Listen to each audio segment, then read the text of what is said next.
A new campaign for mental health and suicide prevention. Welcome back to Techstination. I'm Fred Fishkin. With us from the American Foundation for Suicide Prevention is VP of Health Equity Vic Armstrong. Hi, Vic. Hi, good morning. Good morning. Well, tell us a bit first about the foundation and its background. The mission of American Foundation for Suicide Prevention is to save lives and bring hope to those impacted by suicide.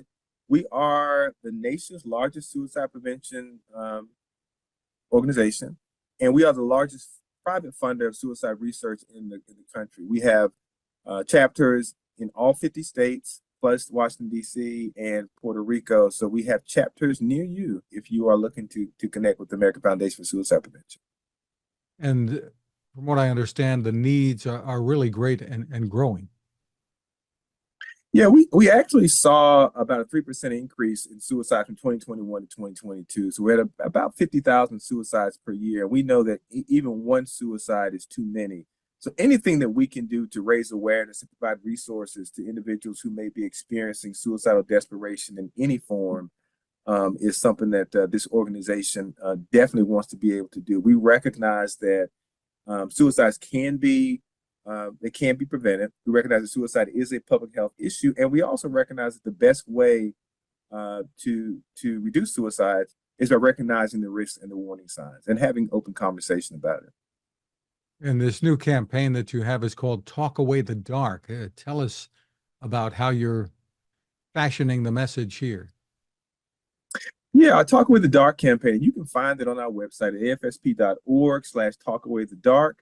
And it is a depiction of how you have a conversation with someone who's experiencing suicidal thoughts, but they're not openly talking about what's going on with them. And so it illustrates how you can initiate conversation with that person to let them know that you are concerned about them, to have the conversation, and then direct that person to help. Having a caring conversation that helps that person feel validated. We also have on our website in that same space where we have our Talk Away the Dark campaign, we have our Real Convo Guides. And what our Real Convo Guides are really a toolkit. It's a guideline on how to have a conversation around suicide and mental health. And again, it's how you initiate a conversation and then how you connect that person to help. And we also have in that same space our new Real Convo Guide that gives guidelines on how to talk to someone when they're hesitant about seeking help. When someone may offer pushback, because oftentimes people will say, I don't want to talk to anyone because I've been to therapy before and therapy didn't help. Well, I'm afraid that I don't want to go into the hospital or I don't want to take medication. And so our Real Convo Guide offers resources on how to talk to someone when they're hesitant about seeking help. Why is it so difficult for many of us to talk to someone about mental health? Mental health oftentimes is one of those things, it's a taboo subject for one. And we've often been socialized not to talk about it, oftentimes for different reasons. And it shows up differently in different cultures. But there's a stigma attached to mental health, partly because it's one of those things that we don't fully understand and we fear the things that we don't understand. But stigma around mental health is a learned behavior. Not talking about mental health and mental health challenges is a learned behavior, and we can unlearn that behavior. So what we try to do at American Foundation for Suicide Prevention is offer resources that make it easier to normalize their conversation, to give people confidence in asking if someone is struggling, confidence in engaging in those conversations, and confidence in knowing that if I can get someone to engage in this conversation, I also feel like I can connect them to help. What are some of the warning signs? And I think you illustrate some of them pretty well in the video that you have online. The warning signs that we should recognize, because there's a difference between somebody having a bad day and being in trouble, right? Absolutely. And oftentimes people who are experiencing suicidal thoughts, they will sometimes reach out for help, but they reach out for help in ways that we don't recognize it. So we do encourage people to be able to recognize those warning signs. And those warning signs, they may manifest themselves in changes in talk, changes in mood, or changes in behavior. Those are generally the ways we're going to see those changes. Changes in talk would be things like someone saying, I don't want to be here anymore, or someone threatening suicide, and take all threats of suicide seriously. Change in talk may be someone saying, I'm just tired. I'm tired of living, tired of going through this. And those are questions you want to follow up on, because again, the way people express those things may show up differently in different communities and in different culture. Then there are changes in behavior. That could be things like someone doing more risky type behavior, someone engaging in an increased use of drugs and alcohol. It could be changes in the way that people interact, that people that you used to see being very extroverted and active, that they're now more isolated and introverted. And then there are changes in mood, where you may see that someone who's been very upbeat all of a sudden is very sad and withdrawn, maybe nervous and anxious, or just the opposite, someone who's been more conservative.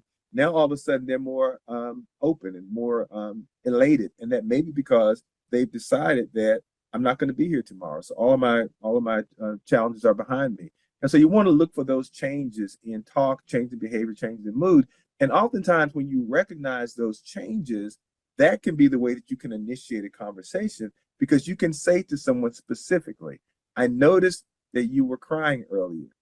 Can we talk about what's going on with you? Or I noticed that you haven't been coming around as much or doing as much with our our group or our family activities and outings as you have in the past. Or is there something that we can talk about? So you look for those signs, and they often give you an inroads to the conversation.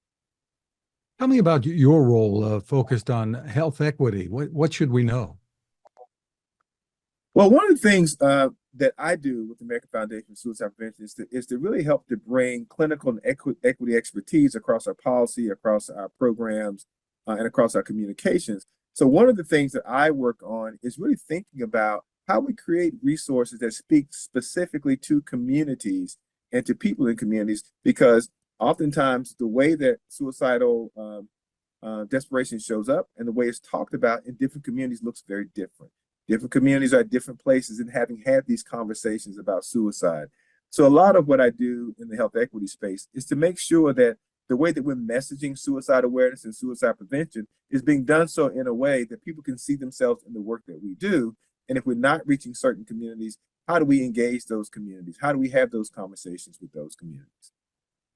Obviously, this can affect people of all backgrounds and all ages. It seems to me we've been hearing more about young people, college students, high school students who are desperate. Tell me about is that an accurate perception, and do we know why?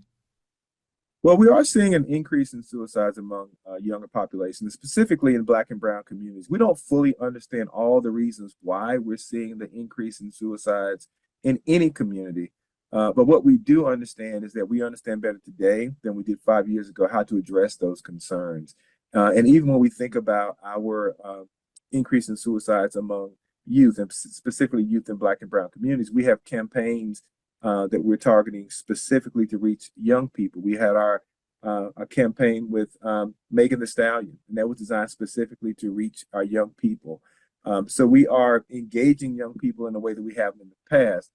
So again, we are focused on how we address and deal with those challenges that we're seeing pop up in different areas. For more information, once again, Vic, where should people go?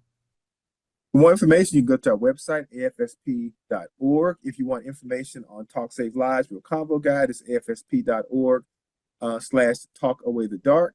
But you can also find information on our website that can connect you with a chapter in your area.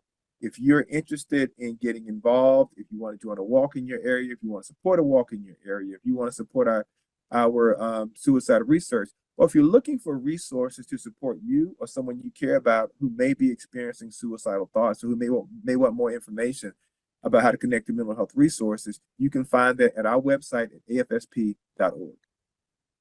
Vic Armstrong, thank you so much for spending time with us and for the work that you're doing. Thank you so much for having me.